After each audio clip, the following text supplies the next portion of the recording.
Vamos a entrar en contacto ahora con el asambleísta Mario Ruiz de Pachacutic para analizar la decisión del CAL de aprobar el análisis y posible derogatoria de la reforma tributaria. Sin embargo, hay dudas sobre el proceso al que está accediendo en este momento la Asamblea Nacional. Asambleísta, buenos días, bienvenido. Buenos días, Janet. Un saludo cordial y respetuoso a todos quienes nos miran y nos escuchan a través de este prestigioso medio, y en las redes sociales un abrazo fuerte a los ecuatorianos y ecuatorianas.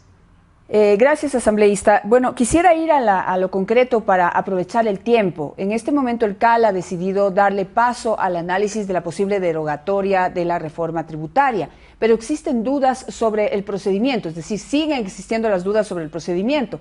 En este momento sería la asamblea la que entraría a armar un informe para poder someterlo a votación al Pleno de la Asamblea Nacional, en donde se optaría por la derogatoria de la ley. Pero por otro lado está la Constitución, que dice que solo el presidente de la República puede presentar iniciativas en torno a reformas o propuestas tributarias, y también sería solamente el presidente de la República el que podría proponer un retiro, derogatoria o eliminación de artículos. Entonces, ¿cómo van a resolver ese tema? Primero hay que entender lo que es un decreto ley y una ley. La diferencia entre un decreto ley y una ley. Un decreto ley generalmente pasa sin la autorización de un legislativo, y se da cuando hay una dictadura, cuando hay esto de la muerte cruzada que andan diciendo que va a haber, y que se queda solito el presidente de la República legislando sin un poder legislativo mediante decreto ley. Y una vez que aparece o ya se posesiona un legislativo, o en este caso, en el caso concreto, pasó por el Ministerio de la Ley sin que el legislativo haya aprobado, haya negado, haya derogado o, digamos, reformado, entonces el artículo 140 de la Constitución de la República, en último inciso, es clarito. Dice que en cualquier momento, cuando hay un decreto ley, no una ley, cuando hay un decreto ley, en cualquier momento la Asamblea Nacional puede derogar, modificar o reformar ese decreto ley. Entonces, partiendo desde ahí, hay que primero saber lo que es lo que pasó en este caso. No es una ley, es un decreto ley.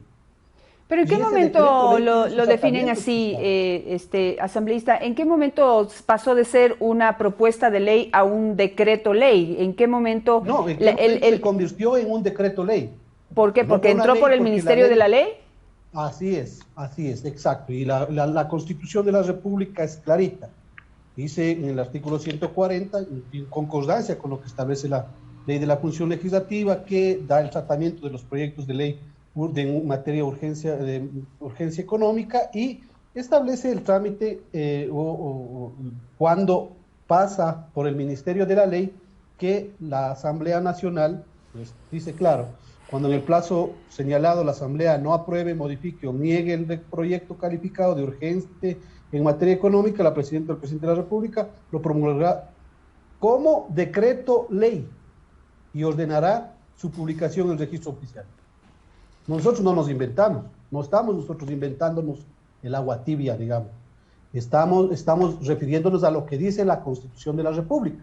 Nos dice clarito que la Presidenta o Presidente de la República lo promulgará como decreto ley, y ordenará su publicación en el registro oficial.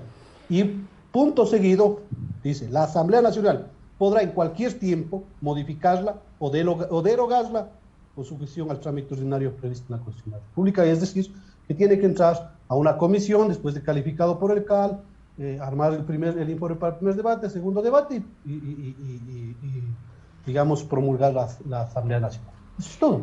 Entonces, quienes quieran, juristas que quieran ver de otro lado, de otra manera, que no se entiende esto, como decía el CAL, que hay que pedir la interpretación a la Corte Constitucional para entender lo que estoy acabando de leer, eso ya es hilar fino para otros fines políticos. ¿Cómo? no jurídicos. Perfecto, entiendo su punto de vista. ¿Y cómo va a ser el proceso dentro de la Asamblea Nacional en este momento, digamos, de aquí en adelante, tomando en cuenta este análisis y esta interpretación que se ha hecho de la Constitución y de las posibilidades que tiene la Asamblea, en este caso, de derogar un decreto ley, como usted lo denomina? Trámite ordinario, ya una vez que calificó el CAL tiene que remitir a una de las comisiones, puede ser la Comisión de Desarrollo Económico mismo, como la que trató el proyecto inicial, o la Comisión de Régimen Económico. Será el CAL el que tome la decisión. Una vez que entre o esté en la comisión tiene que abocar conocimiento, a realizar el informe para primer debate, poner en conocimiento del Pleno, nosotros debatir, nuevamente regresa a la comisión, realizar el informe para segundo debate y saldrá la ley. Eso pasará al Ejecutivo y el Ejecutivo será el que sancione esta ley. Eso nos corresponde a nosotros realizar conforme a lo que dice la normativa. Sí, ¿no? pero usted me acaba... Sí, está claro, digamos, el proceso ABC, pero ¿qué va a pasar con la ley? ¿Derogan el 100% de la ley? ¿Derogan determinados artículos de la ley? ¿Esta ley, como termine, va a un veto presidencial? Explíquenos esa parte, por favor. Sí, habrá que ver cuál es la posición de las otras bancadas, los otros sectores políticos. Desde nuestro lado, nosotros fuimos quienes propusimos el archivo de esa ley, porque es una ley que piensa solo en pocas familias, piensa solo en la familia del señor presidente y sus allegados. ¿Acaso esa ley piensa en la mayoría de ecuatorianos? Eso está demostrado y poco a poco este año seguirá demostrándose con hechos lo que nosotros aseveramos. Una ley que legaliza los capitales que tienen en el extranjero y que no les pregunta de dónde sacaron y que solo con una declaración juramentada en el SRI pueden traer y librarse de juicios por enriquecimiento ilícito o defraudación tributaria. Eso les beneficia solo a los quienes tienen capitales en el extranjero, en paraísos fiscales o en cualquier otro lado. A la mayoría de ecuatorianos no nos beneficia. Nosotros no tenemos, la mayoría de ecuatorianos no tenemos plata en otros países. Una ley que elimina el impuesto a la herencia. ¿Acaso la mayoría de ecuatorianos heredamos deudas? Hace un rato dijeron que 7 de cada 10 ecuatorianos no tienen trabajo. Precisamente así está el pueblo ecuatoriano.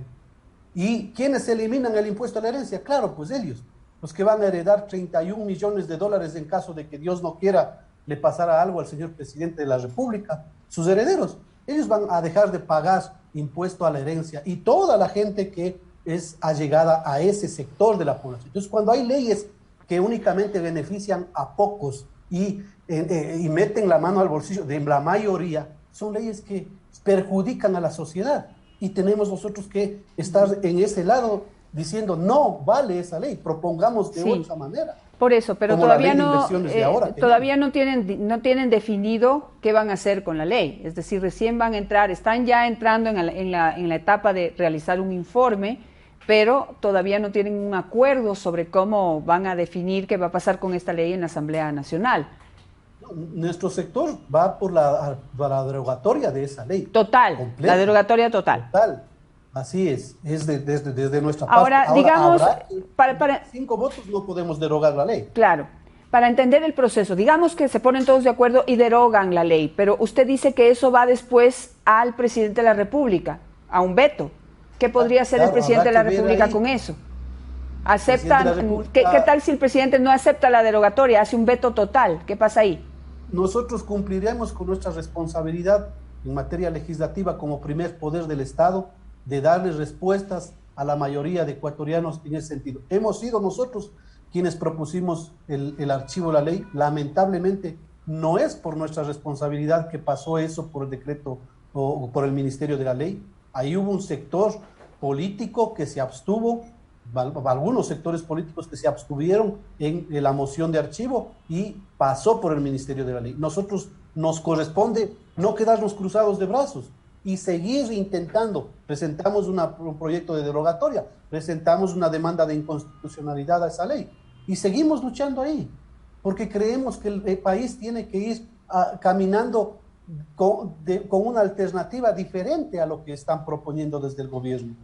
Una alternativa que no piense solo en extractivismo minero y petrolero y privatizaciones. Aquí desde hace varias décadas lo único que se hace es eso, pensar en un modelo de desarrollo económico únicamente en extractivismo y privatizaciones. No hay la capacidad ni la inteligencia en los gobiernos que han pasado, ni este gobierno, para presentarnos al país, para proponer al país un modelo de desarrollo económico diferente, que impulse a otras áreas como la agricultura y el turismo, que sí lo podemos hacer aquí en el país. Claro, asambleísta, pero ahí permítame cuestionarle, pero el gobierno no solamente es el que está en presidencia de la República, el gobierno somos todos, y en el gobierno también, en el Estado también están ustedes, los asambleístas que están en este importante poder del Estado, desde donde se pueden también proponer normativas precisamente para generar un nuevo modelo de desarrollo. Sin embargo, desde la Asamblea Nacional, y no quisiera entrar en esa discusión, pero no hay ninguna tampoco iniciativa, solamente pues están en este momento recibiendo del Ejecutivo y rechazando, pero tampoco hay propuestas. Entonces, hacia allá va mi siguiente pregunta, ¿sí? Digamos que se deroga la ley. Partamos desde esta aspiración y expectativa que usted y muchos ecuatorianos tienen. Usted está haciendo varios cuestionamientos. Yo creo que la clase media ecuatoriana está muy preocupada por lo que en cuanto al impuesto de la renta se refiere, que ha sido un golpe muy fuerte y que realmente pues está muy duro asumirlo en medio de la situación económica que estamos viviendo, la falta de empleo y la dinamización del Estado, etcétera, etcétera. Pero digamos que se deroga toda la ley. Lo que se necesita es una iniciativa y un plan B, porque el Estado está desfinanciado, asambleísta. Esa es otra realidad. ¿Sí? El Estado está desfinanciado y hay hay médicos, hay policías, hay soldados, hay maestros a los que hay que pagarles. Y si es que se deroga totalmente esta ley, pues es un golpe, digamos, se arregla la clase media trabajadora, la clase media que recibe un sueldo mensual, pero por otro lado se golpea al Estado, que no va a tener con qué pagar a todos estos importantes miembros de la burocracia ecuatoriana. ¿Qué plantea usted? Lo que pasa es que aquí se va en contravía de lo que la historia y internacionalmente en países europeos, en Estados Unidos se busca poner impuestos a los grandes, a los que más tienen, a las compañías petroleras, mineras, las compañías de telefonía celular, a los bancos de este país. A ellos hay que cargar los impuestos porque ellos han ganado suficiente. Solo en el área financiera, los bancos de este país, desde el año 2000 para acá, siempre han tenido ganancias, incluso en la pandemia, reportan alrededor de 300 millones de ganancias. Está bien, lógico que está bien, ya es su sector, es su negocio, es correcto, ya. Pero no pues ahora que nos toca afrontar la crisis, después derivada de la crisis sanitaria, que nos carguen a la clase media y a las clases populares la obligación de poner el hombro para sacar adelante el país, mientras que a los grandes empresarios como dije, de estos sectores, de los bancos, de las empresas transnacionales, etcétera, etcétera, no les hacen arrimar el hombro en la misma magnitud, en la misma medida que al pueblo llano de a pie, a la clase media. Eso es lo que pasa, que acá vamos en contravía. Acá nos imponen impuestos a los pequeños, a los chicos. El impuesto del 2% a las microempresas que existía, que ahora se cambió solo de nombre, no se derogó. Nosotros siempre exigimos que se derogue ese impuesto del 2% a los ingresos brutos, al ingreso total que tienen las microempresas, las que facturan hasta $300,000. Eso no se derogó. Eso es perjudicial, eso es precisamente atentar contra ese principio que tiene el tema tributario, el principio de que más tiene, más paga. Eso es lo que nosotros discutimos aquí. Aquí no podemos seguir buscando que los ecuatorianos, la mayoría de ecuatorianos, pague más para pagar deuda externa, pague más para afrontar los servicios de salud, educación, seguridad, etcétera, pero los que los ricos no pagan Sí. menos. Eso es lo que estamos nosotros Asambleísta. en contra. Y hacia allá tenemos que ir, buscar recursos en los que más tienen. Ya, asambleísta, pero ahorita entran en un punto de inflexión que va a estar bien complicado, porque, por ejemplo, sabiendo ya que van a presentar y que desde hace tiempo están con esta iniciativa de derogar esta ley, por otro lado, aprueban una ley que incrementa los salarios de los maestros basada en la recaudación de la ley tributaria. Entonces, ahí es cuando se les cuestiona y no se les entiende en qué están pensando y cómo planifican su trabajo dentro de la Asamblea Nacional, porque esto es una incoherencia total. Respóndale ahora usted a los maestros con qué se les va a pagar si se deroga totalmente esta ley en este momento. Y no sé si ya tienen un acuerdo para aprobar una nueva, que usted me acaba de decir que no. Pero en cambio ya está aprobado esta ley que hay que cumplirla ya, que es el financiamiento para el nuevo salario que le otorgaron a los maestros. Al contrario de lo que se dice en los grandes medios de comunicación, que la Asamblea Nacional no propone leyes, no hace leyes, sí hemos propuesto leyes. Hemos propuesto un código una reforma al Código de la Producción. Hemos propuesto nosotros una reforma a la ley de apoyo humanitario que va a salir ya con el segundo informe. Hemos propuesto también, hemos hecho propuestas a esta ley de inversiones, que dicen que es para generar empleo, para recuperar, para sacar más divisas, dinero para el país, cuando en el fondo lo que hace en el primer libro es únicamente allanar el camino para que se privatice todos los sectores de servicios, digamos, públicos, y los recursos naturales terminen de saquear, terminen de entregar. Eso es lo que pasa aquí en el país. Aquí todo está privatizado y en manos extranjeras, no siquiera en manos de ecuatorianos. Minas. Sí. Pero oro, respóndeme, cobre, por el tiempo, todo. asambleísta, discúlpeme que le interrumpa, pero por el tiempo necesito que me responda. Ustedes ahorita ya aprobaron que se incremente el salario de los maestros. Si ustedes derogan ahorita esta ley, ya no hay con qué pagarles. ¿Qué les van a responder a los maestros? No se va a derogar ahorita la ley porque tiene un tratamiento ordinario y está en manos del presidente de la República el veto, primero. Entonces, ya, pero ya le dije, segundo, partamos de que se va a derogar, que es su aspiración. Es que no pero mi pregunta es, si se deroga la ley, ¿con qué va a pagarles a los maestros? ¿Con el Estado con qué le paga el incremento a los maestros? Es que sí hay recursos, Janet, con ¿cuáles? todo ¿Dónde, y pues? consideración. Aquí son alrededor de 650 millones, no 4.000, como dijeron, que se necesita y no es incremento de sueldos a los maestros, es homologación salarial. Hay que primero poner en contexto bien los términos, porque si no, aquí la gente dice, no, les han subido los sueldos a los maestros, y no es así, se homologa, se les iguala los sueldos. Y si hay recursos, lo que pasa es que aquí se destina alrededor del 35% del presupuesto general del Estado para pagar deuda externa. ¿Quiénes son los tenedores de los bonos de la deuda externa? Los que están en el gobierno, pues. Ellos. Entonces aquí se está gobernando precisamente solo para un sector de la población. Mario, ¿qué propone usted entonces? ¿Que no se pague la deuda externa con todas las consecuencias que ello trae?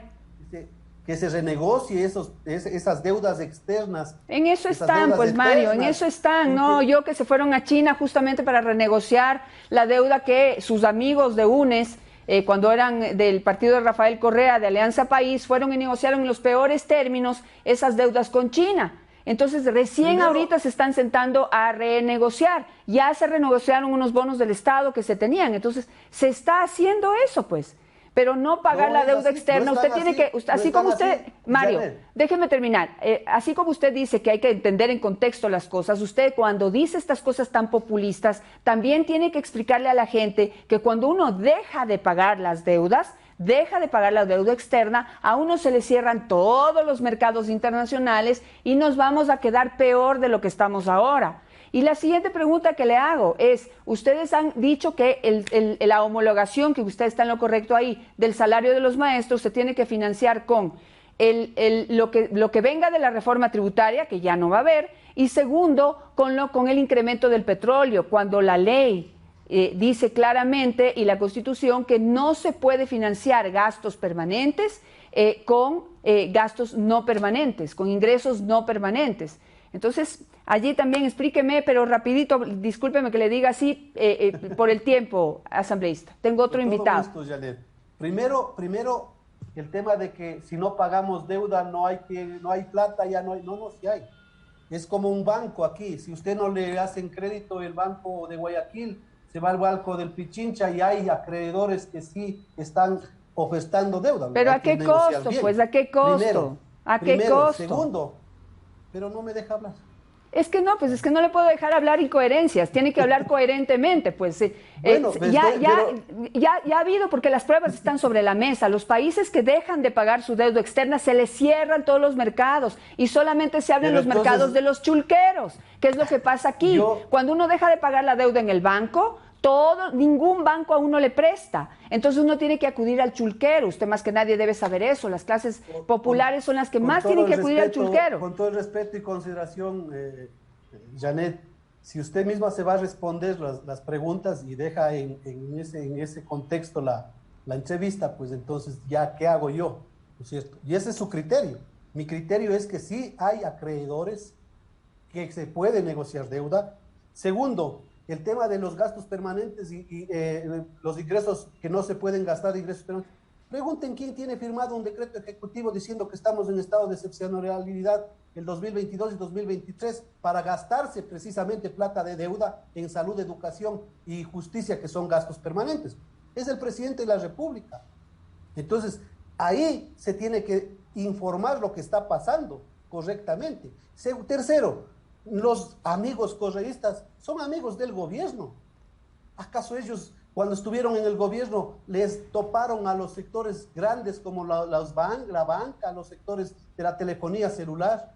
Aquí tenemos un proyecto de país, un proyecto pensado en la mayoría de ecuatorianos, un proyecto que defiende el agua, la tierra, un proyecto que defiende el patrimonio nacional, social del país y de nuestros hijos frente a el extractivismo minero y frente a las privatizaciones delincuenciales que quieren imponer. Sí tenemos, y lo hemos propuesto en consideración del expresidente Lenín Moreno y hoy del presidente Lasso. Otra cosa es que ellos no lo toman en cuenta. ¿Por qué? Porque sí, ellos gobiernan para ellos, para ese círculo de la población, para esos 1.463 millonarios que tiene el Ecuador, en desmedro de los 17 millones de ecuatorianos. Eso está pasando y no nos estamos inventando, de eso hay pruebas, el Ecuador es testigo de eso. Si no lo quieren ver así, quienes defienden a este gobierno, pues es cuestión de ellos, pero así están las cosas. Hoy es cuando más se está viendo esa crisis, esa brecha social y de cómo los gobernantes apoyan a un sector o a la mayoría de la población.